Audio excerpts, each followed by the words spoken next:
Close your eyes and drift backward through time, to a Greece that might have been, where gods walked with kindness, where goddesses spoke with wisdom, and where every woman was honored as sacred. Let yourself float on these ancient waters, where the old stories are told anew, with gentler hands and braver hearts. The Daughter of Two Moons, a reimagined Greek myth of empowerment. This is the story of Selene's daughter, and how she changed Olympus itself. In the beginning, long ago when the world was still learning its own name, the moon goddess Selene fell in love with a mortal philosopher named Thea. Thea was a brown-skinned woman who taught in Athens' gardens, asking questions that made the stars themselves lean closer to listen. Their love was gentle and complete, and from this love a daughter was born, Callista, whose name meant most beautiful, though her beauty was not of the kind that caused wars. It was the beauty of dawn breaking, of truth spoken softly, of hands that could heal what others had broken. Callista grew up between two worlds. She walked the earth with her mother Thea, learning philosophy and kindness.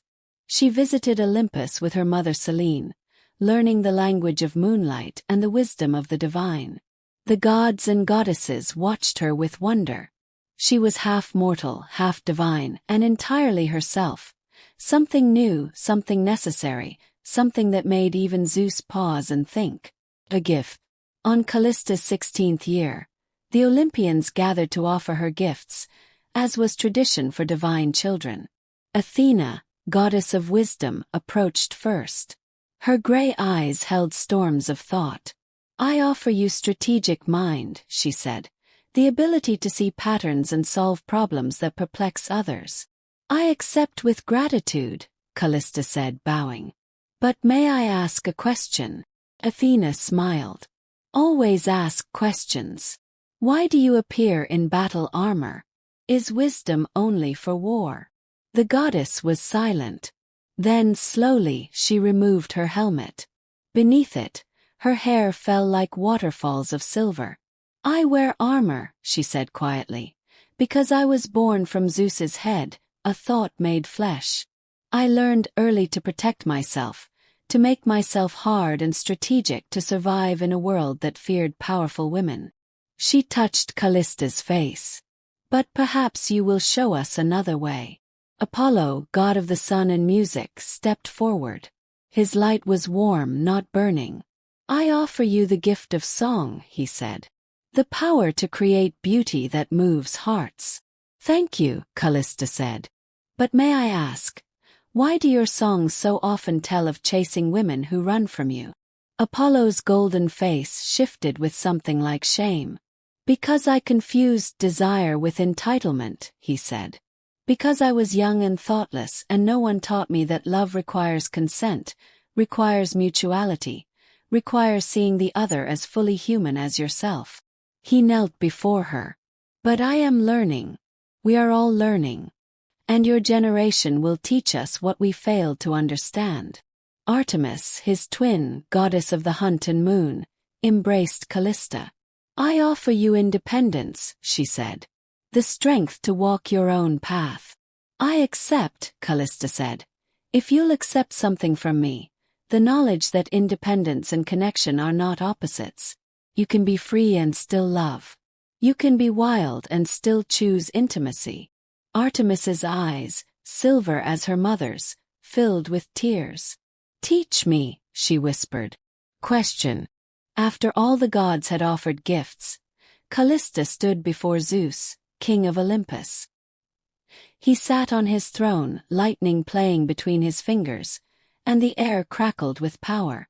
"And what would you ask of me, little philosopher?" he said. The assembled gods and goddesses held their breath. Everyone knew Zeus's reputation, his affairs, his transformations, his taking of what he desired without asking. But Callista did not flinch. "I ask you this, All-Father. Why did the old stories make you so violent, so hungry, so willing to take what was not freely given?" Thunder rumbled. But Callista continued. "Because I have spent time with you. I have seen you laugh at Hestia's jokes.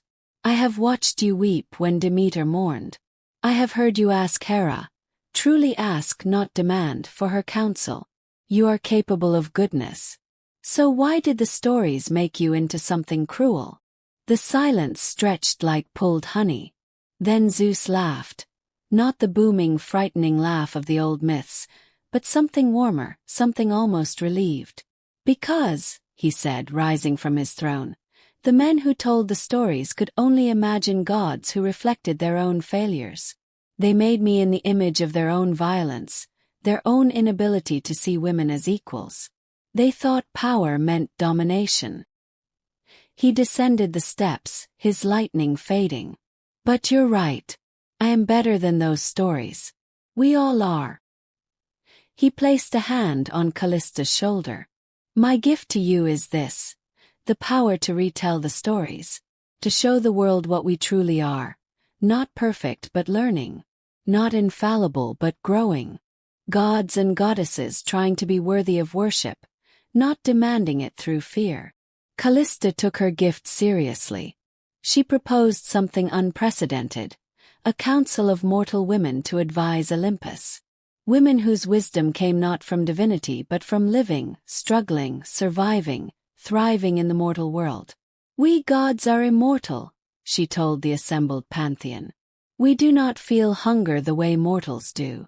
We do not fear death. We do not know the weight of choosing between feeding your children and feeding yourself. How can we rule justly over mortals when we do not understand their lives? Hera, queen of the gods, had been silent throughout. Now she spoke. I have been called jealous, she said. Vengeful. Bitter. And perhaps I was when I felt powerless, when Zeus's affairs were paraded before me and I was expected to smile. She looked at Zeus and something passed between them, not perfection but honest trying.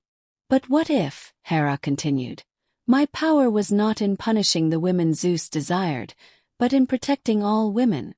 What if I became the goddess not of marriage as ownership, but of partnership as equals? What if I stood for the kind of love that honors, that sees, that grows? Zeus took her hand. I would worship that goddess, he said quietly. I do worship her. The council was formed. 7 mortal women, rotating each year, would sit in Olympus and speak truth to power. Philosophers and farmers, healers and mothers, warriors and poets. And slowly, the realm of the gods transformed. The healing. Callista spent her days moving between worlds, carrying wisdom up and down. She found Persephone in the underworld and listened to her story. Not the story of abduction but the truth. I chose to go, Persephone said. Not because Hades took me, but because I was tired of being Demeter's perfect daughter. I wanted to explore darkness, to understand death, to claim my own power. But the storytellers couldn't imagine a woman choosing the underworld, so they made it kidnapping. Together they rewrote it. Persephone, goddess of spring and queen of the dead, who chose both crowns, who could be soft and fierce, who proved that you could honor your mother and still claim your own path. She found Medusa, whom Athena helped her to restore, not the monster of the old tales, but a woman who had survived violation and been blamed for it. I am tired, Medusa said, of being the cautionary tale, of men making me monstrous to excuse what was done to me. Athena knelt before her. I was wrong, the goddess said. I was angry at my father, at the world, and I misdirected it onto you. Forgive me. And Medusa, who had every right to rage, instead began to cry. I just wanted someone to say it wasn't my fault. It wasn't your fault, Athena said. It was never your fault. They gave Medusa new power. Not the power to turn men to stone, but the power to turn lies into truth with her gaze. She became the patron of survivors, the one who saw through false narratives. The transformation. The mortal world felt the changes rippling down from Olympus. Temples to Hera became places where women could leave abusive marriages with divine protection.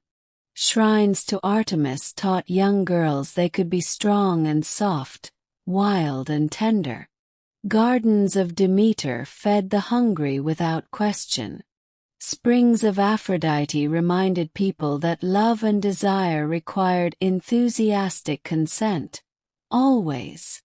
And Callista, who walked between the worlds, kept asking her questions.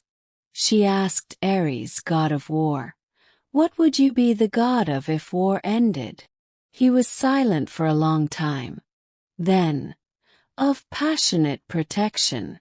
Of standing up for the defenseless. Of the strength it takes to choose peace when violence would be easier."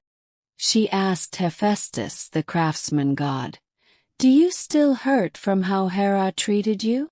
He nodded. "My mother rejected me for being imperfect. Cast me from Olympus because I didn't meet her standards." Callista brought them together. Mother and son carrying old wounds. It wasn't easy. There were tears and hard truths. But Hera said, "I was afraid. I thought perfection was the only way to survive. I was wrong. I'm sorry." And Hephaestus said, "I was angry. I made you into a villain in my mind because it was easier than accepting the complexity. I'm sorry too." Healing, Callista learned, wasn't magic. It was choice repeated daily. The wedding. When Callista came of age, many gods and mortals sought her hand. But she smiled and said, "I am already married.